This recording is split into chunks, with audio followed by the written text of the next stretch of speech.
So you can't afford to pay your bounce back loan and you can't afford to liquidate. So you're one of the many directors in the UK today that's sort of in this limbo. They don't know where to go and they can't afford to pay an insolvency practitioner's fees to close the company down. So if you stop paying your bounce back loan, this is what's going to happen. Right, the day after you miss your direct debit, the bank are probably going to text you. They'll send a letter out. They might send you an email. They might send you an automated phone call. Obviously, all banks differ ever so slightly, but this is roughly what you can expect. Now, if you ignore these things and you continue to default on your bounce back loan, the bank have got to follow their normal procedures, okay? And some of yous out there, you know, literally, I speak to lots of directors who've got no assets in the business, they've got no cash, they've got no personal money, they're really struggling. And this is what I say to them. Listen, if you do nothing and you just stop paying your bounce back loan back, eventually the bank are going to have to force your company into liquidation, okay? Now, we're not seeing that yet as of September 2022. You know, these things take time, but if you stop paying back your bounce back loan, this is the process that will happen. You get phone calls, you get emails, you get letters.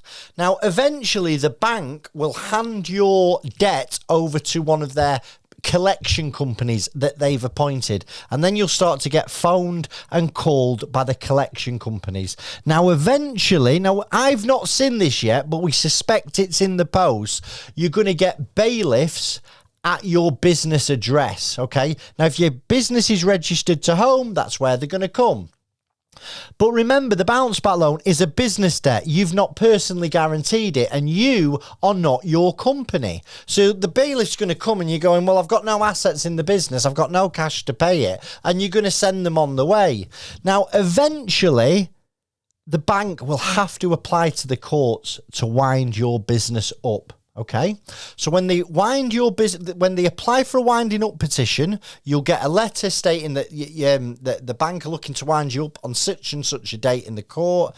And if you can't pay back that money, and you don't turn up to court and offer an explanation or a method of repayment, your business will be forced into liquidation. Now that's good for the banks, because once you're forced into liquidation, the bank should be able to make a claim on the guarantee from the government. So that is, in summary, what we think is going to happen if you stop paying back your bounce back loan. Now, obviously, if you can't pay your bounce back loan, it's a surefire way of insolvency.